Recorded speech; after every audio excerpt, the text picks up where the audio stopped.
23-ші насихат. Ұлы әрі құдіретті Алла былай дейді.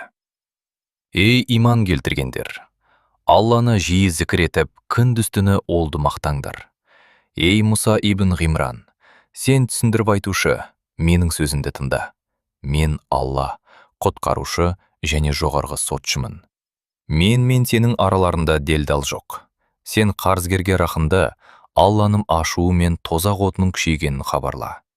Ей адам баласы, егер жүрегің қатайғанын, тәнінде ауру бар екен, ризқында тапшылық, мүлікте кемшілік бар екенін байқасаң, онда біл, сен өзіңе қатысты емес нәрселерді айтқансың.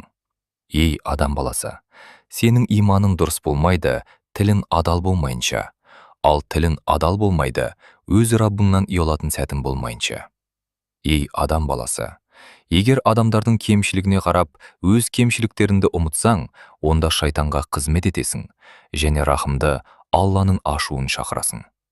Ей адам баласы, тілің арыстан сияқты, оны еркін қалдырсаң, ол сені өлтіреді, және сенің қирауың тілдің еркіндігінде.